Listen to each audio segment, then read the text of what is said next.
Good afternoon, everyone. This is Women Leading Change Now. Thank you for joining us at Disruption, Climate Changes Communities Forever. Women Leading Change Now is a nonprofit, nonpartisan organization for women's and family advocacies. Today we're going to be viewing the movie Disruption, Climate Change, and we will have a discussion with our CEO and co-founder, Yvonne Gamble, and with our Senior Business Development Consultant, Sanny Leviste. Just a few housekeeping items. First of all, please turn off your phones. You're not going to want to miss anything. This is going to be very interesting. It's going to be fast-paced. The second thing is please close all your other windows. If you do have a problem with your screen freezing, the thing that you can do is you can refresh. It should just start right up.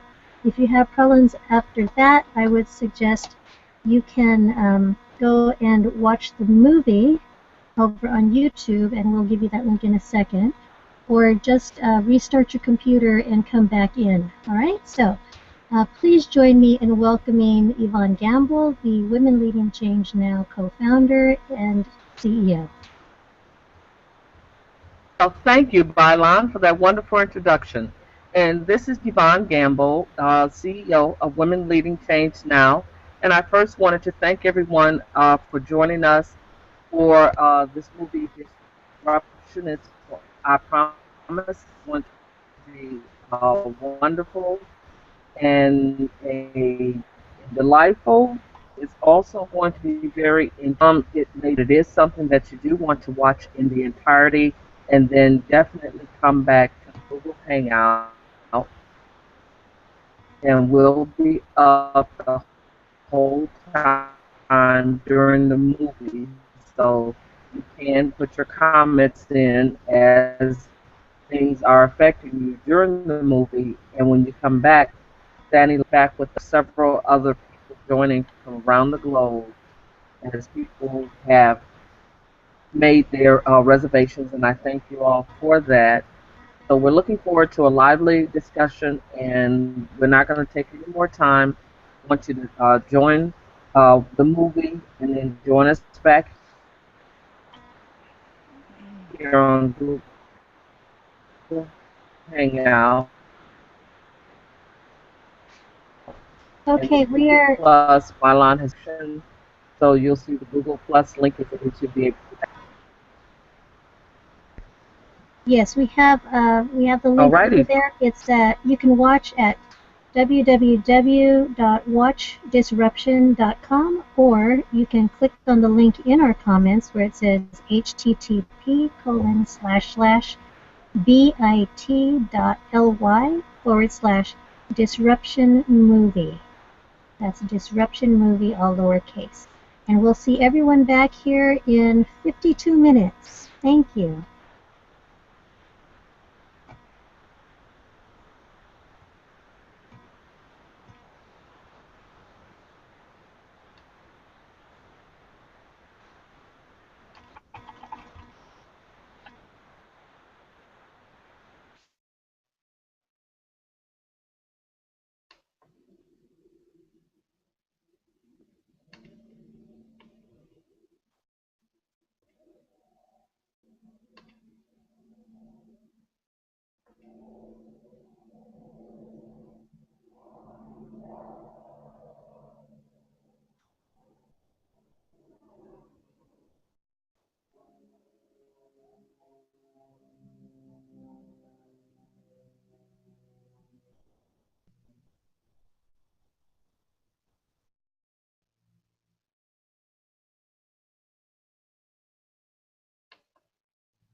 requiring doses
want to get off of fossil fuels now is because we have to protect our way of life.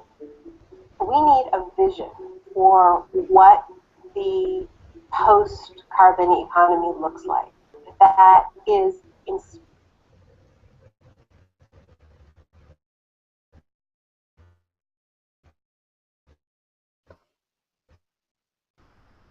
Heard you, Yvonne.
heads of state are gathering. They need us to say, we demand action. This is the right thing at the right time in the right place.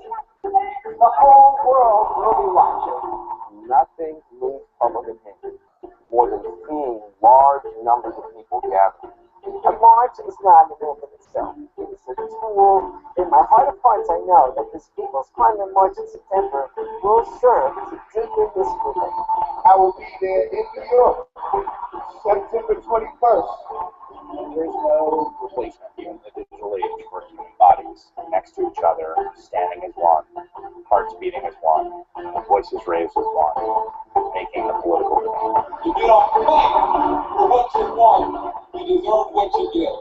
September 21st, in some ways, is the beginning. There are teams around the world organizing marches in Rio, in Delhi, in Berlin, in Paris, in London. And people around the world will get together in the largest climate change mobilization in history.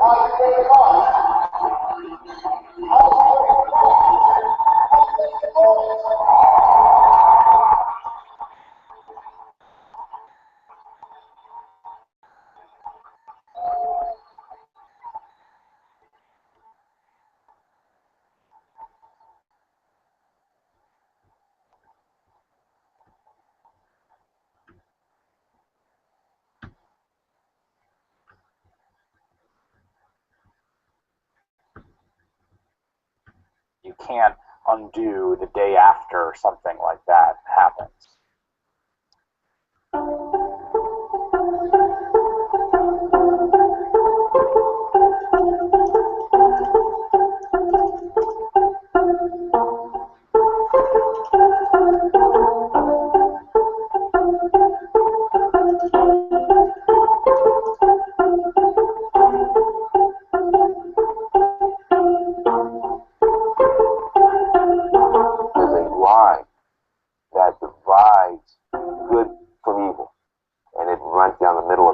Single person. When we prevail, it won't just be because we beat the worst instincts of other people. It'll be because we overcame the worst instincts and the worst fears even within ourselves.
We are back.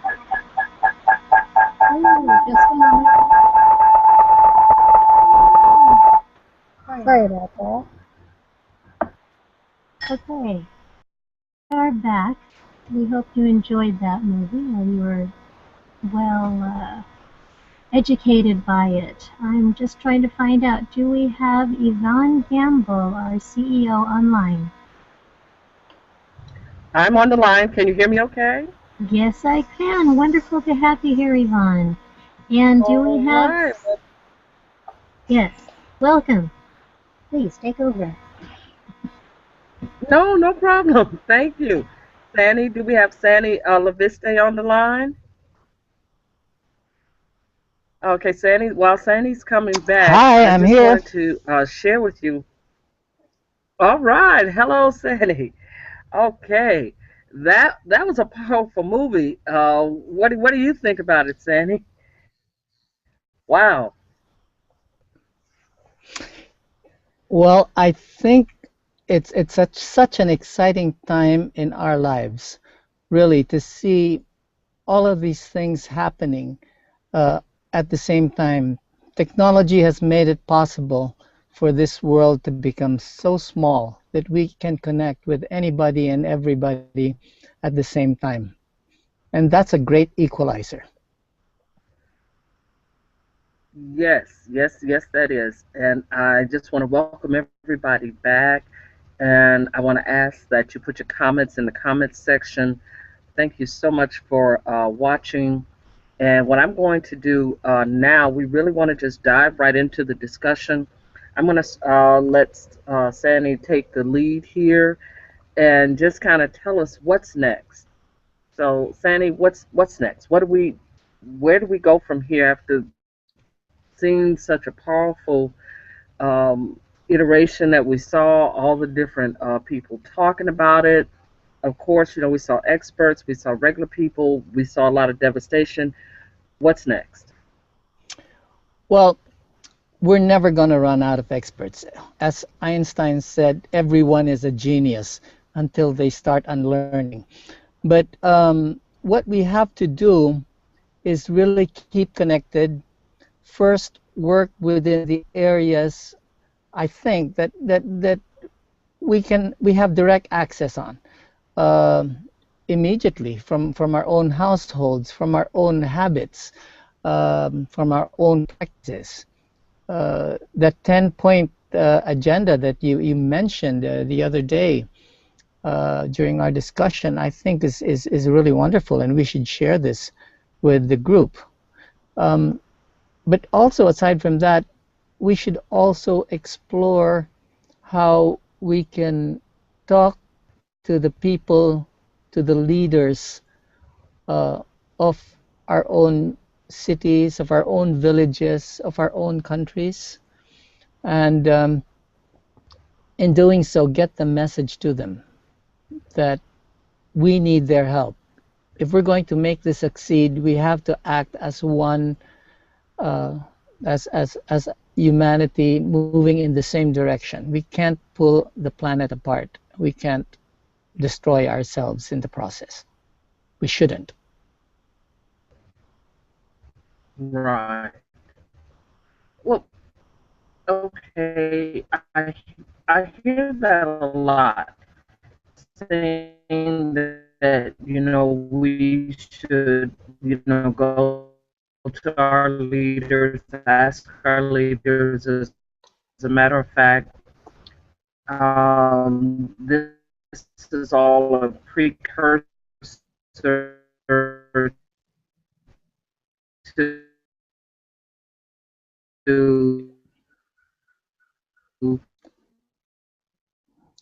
I'm sorry, Yvonne, but your message is getting cut. I think what she's trying to talk about, Sunny, is what now that we know about the problems with the climate and how they're affecting us, could you talk a little bit more about what's happening out in the world? How are other nations handling this? And then we can just kind of start to drive deeper and see what we can do in our communities and our businesses and what we as individuals can do. Well, okay. You know, our leaders, I think, in general, care, but they think they've got the problems of the whole world on their shoulders, and sometimes they forget they're too close to the trees that they forget that there's a forest. And by reminding them, by being involved, by being active in movements like this, we can get the message to them faster. Text messaging, by the way, is such a powerful tool. In the Philippines, I've experienced this uh, several years back, when text messaging was the basis for the removal of no less than a president. It started with text messaging and people getting connected to each other, and we are now all connected. But you see, it has to be compelling enough for everybody. And we have to understand how deep the problem is and how big the problem is. And this movie is the fabulous way to explain it. And I shared the movie. I just today, while the movie was showing, I posted on Facebook. We're streaming right now. We're gonna have a discussion. And I contacted one of my students in the Philippines who thanked me for previously for having shared the movie with him, and he shared it with his children, and he shared it with his whole class. So immediately you get 30 more people involved, simply because one person has a copy of the movie. Now 30 more people have copies of that movie. And that will grow exponentially if we really act on it. Well, I think that's wonderful that really nowadays someone who's on the other side of the world is the same as being right next door, and so it's using the internet to be able to communicate about what's happening in our communities or what kinds of things are working to address the climate change issues. I know they showed the Philippines and what happened with one of the many typhoons. 19-20 typhoons happen every year over there.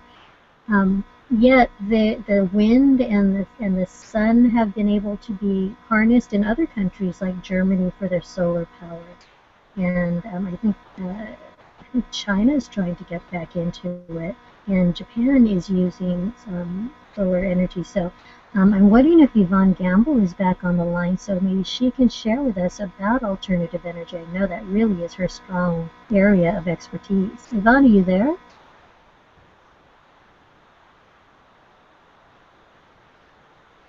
Yes, I am about alternative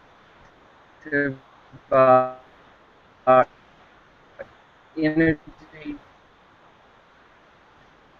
because that's one of the main things that we can do. Most Okay, Yvonne, we keep losing you. You're popping in and out.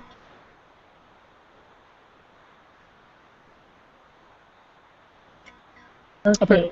Perhaps it might help if she if she can't get the message across, maybe to type it in and you can relay it. Okay, that would be good. Yeah, Yvonne, if you can just type it in, then I can talk. I can repeat it for you. But I know that one of the really interesting things about alternative fuels is that other countries have made it mandatory to move toward alternative fuels in transportation. Here in the U.S., I know that we've been able to put several different laws on the books to really press business to use alternative fuels and to be more to lessen their carbon footprints. Let me see where her message is. And that's one of the things that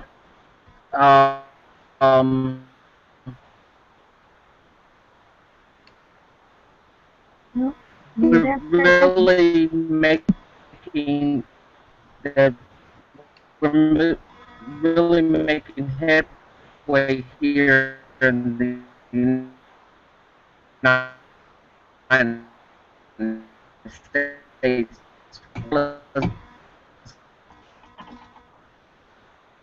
Okay, Yvonne, it's not working for your streaming. So why don't you go ahead and type in what you want to say, and we'll relay it to everyone.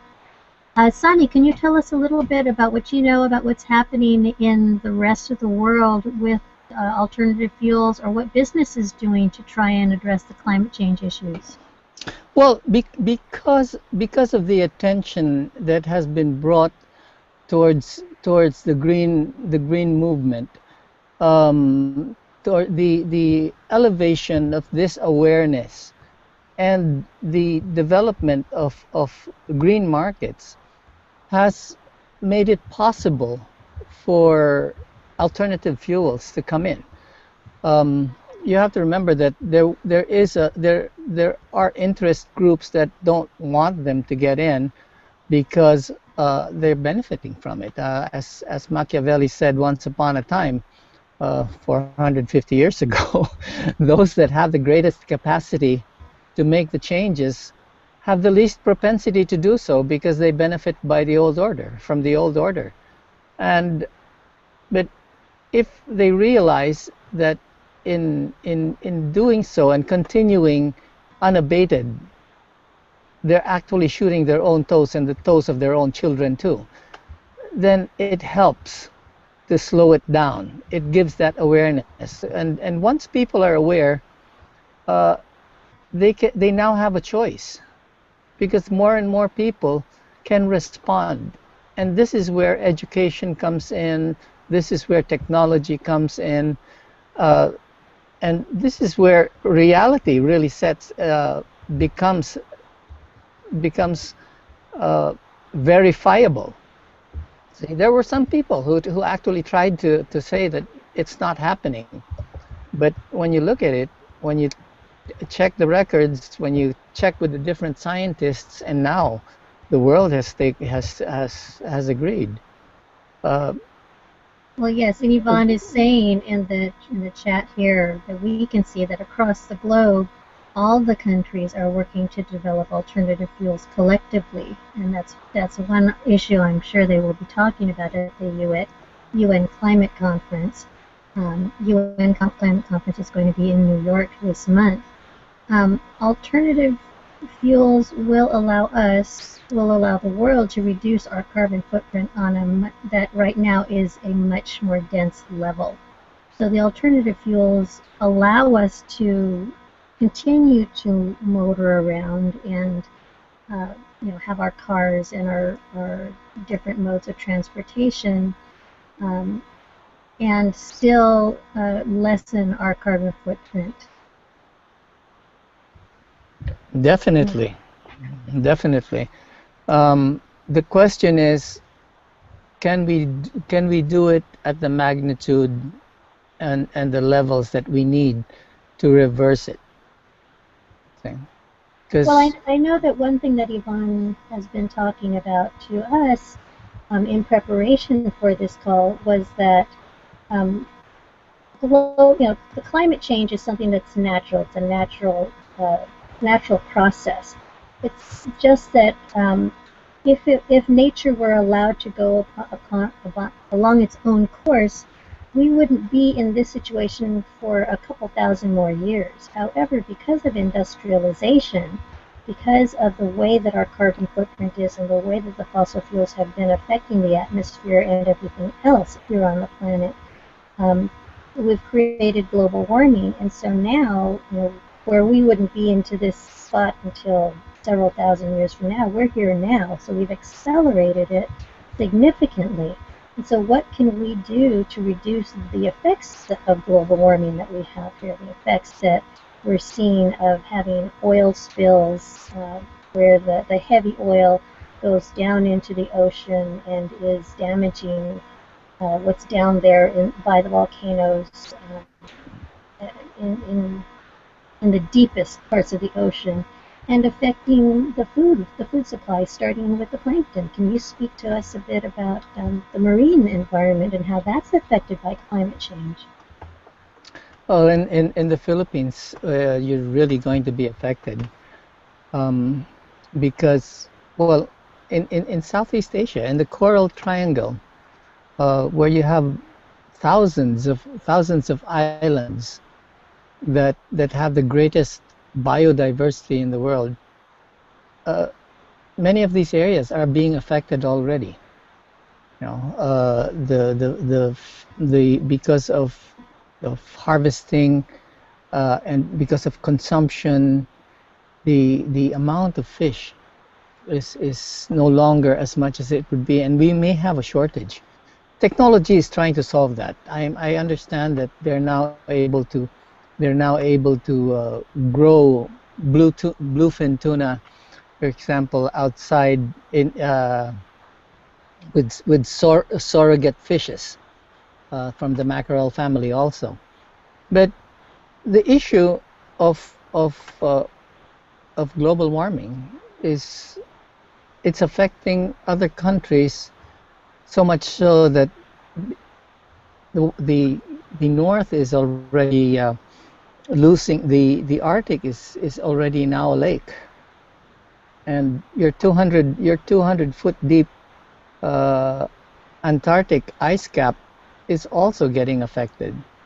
And what are you going to do, or what are we going to do when the waters rise 30 feet and many of the cities that are near sea level will go under, and the roads and the electricity will no longer be usable. The infrastructure will no longer be usable.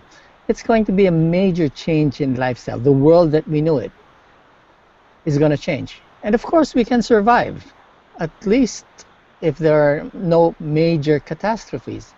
But the economies are going to change significantly. Okay? And what are you going to do if you wake up one morning and find out that Colorado is going to be California because the island of California was separated? See, there are so many issues that have to be brought up, but I think the greatest challenge that we have is to get people together, moving in the same direction, making our leaders understand that this is what we want and this is what we demand. And if they're not going to respond to it and be responsible for really taking care of the needs of their population, they shouldn't be surprised if the population will replace them. Well, Yvonne is saying that we can have an effect on reducing the magnitude of climate change. We won't be able to reverse it. We will not be able to reverse it. We will only be able to add a few hundred or maybe 1,000 years to the time when we're feeling the effects to the natural order mutations returning. One of the problems with GMOs that she had mentioned is that when you have the GMOs, the genetically modified organisms with the plants and the crops, that the bees die because they don't have the crops that need to be pollinated anymore, so they're not needed, and so they die. And you start with the smaller insects, and you then move into the higher order of the food chain. So we cannot change it. We can't change what has already been done, but we can slow down the effects and the magnitude. The magnitude we can address maybe with some of the 10 items that Women Leading Change Now is saying. There are 10 things that we can do today. As what can you talk to us about self-leadership and about what we can do within our communities and community development and advocacy? I think you have to distinguish with between a leader and a manager. Okay, a manager just does things right. He's very efficient. He gets what he needs to get done. A leader is somebody who does the right thing. That means he's consistent with the goals, with the missions, the visions, and the purpose of what he's doing for his constituency. And just between the two of them, it becomes very clear.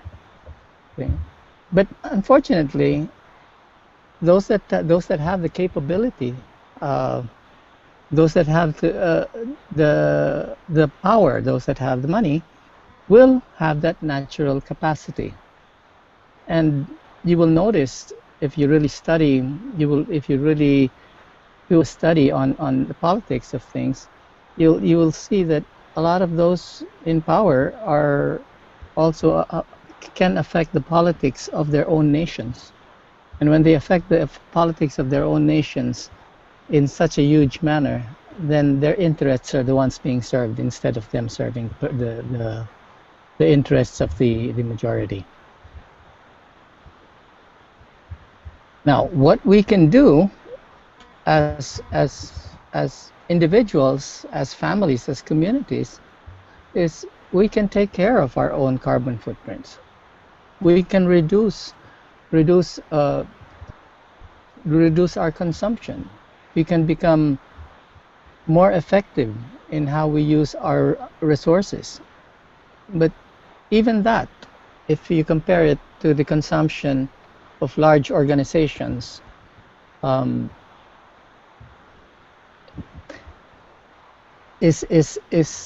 may turn out to be insignificant. Mm-hmm. Well, we have different bodies, scientific bodies that are studying what the effect is, or what the changes are, let's say, within the marine environment. The California Academy of Sciences is doing a lot of study, and they've been doing it for over 20 years in the Philippines about the biodiversity and what the changes are within the biodiversity of that environment. Do you know of other kinds of organizations or other efforts that are being made to try and get a handle on all of this, so that they then can tell us, well, what are some of the things that we can do? There are many, very, very many organizations, not just in the Philippines, all over the world. Yeah. But again, I think the action of thinking globally but acting locally is something that we should re-explore. There are best ways and best practices as a management practitioner. You can always go back to what works, and but if you want to, yeah. I'm sorry. Why don't we go through those 10 things that anybody can do today? So, is that all right with you if we go through those? Yes, please. Okay.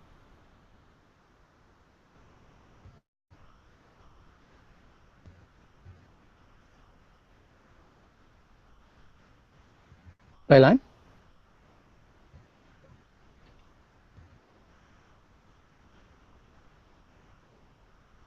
Hello?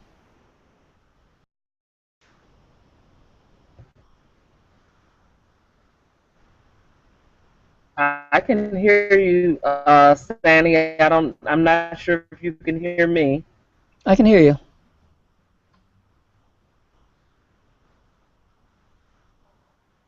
Oh, okay.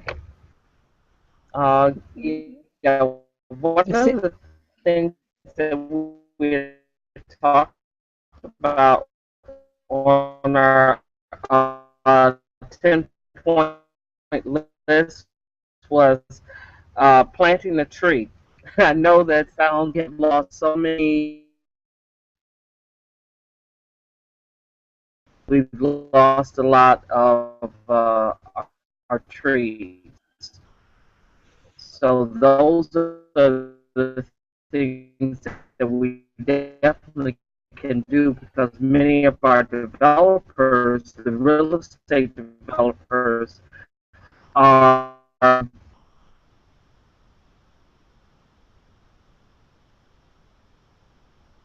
I'm sorry, you're cutting off, Yvonne, but I agree with you. Uh, if we're careful, for example, in eating the fruits that we love so much, we can easily gather the seeds and plant them, and it takes time, but it can happen. And a single, like in the Philippines, we've made an evaluation of this. A single mango tree can bring a kid all the way through college. See? So can you imagine if you had a small property with 3 or 4 trees? Then that'll take care of that generation. But the other way to do it is you can have schools um, taking care of tree planting on behalf of the government. The government can start um, projects of informing students, of informing schools how they can share in the responsibility of growing the trees. The government can provide the containers, the plastic bags, the seeds, or the seedlings, and the children can take care of them, watering them, having their names on each tree, and growing them. Uh, and at the end of the period, they can purchase. The government can repurchase the trees for planting in denuded forests or in denuded areas, and this is already being done. But what do we do about places like Mauritius or the Maldives, rather, where it's expected to go underwater in less than 30 years? Every citizen of that country is going to be a refugee, and it's not their fault. It's really not their fault. See, but the water has risen, and the water rises all over.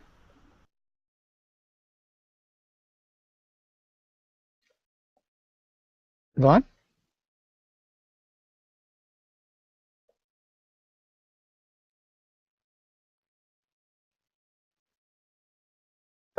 Hi, Sanny, can you hear me? This is Bailan. Hey, Bailan. Hi, sorry about that. I have an error message, so I think, okay, Women Leading Change now dropped off. So I'm hoping we're still going. So let's just keep going with this. I'm glad you mentioned the schools because that's another thing that we have. The second thing is facilitate an informed dialogue in your school or business. So I think you can speak directly to that because of something that you have been organizing. Well, I part of the education that we're doing, part of the design of, well, in the Master in Management Technology program in the Philippines, in De La Salle Lipa, for example, we have subjects like Earth, the ecology of aquatic resources and terrestrial habitats. We have subjects like instinct, and the environment is something that we focus on, or we give attention to, aside from management.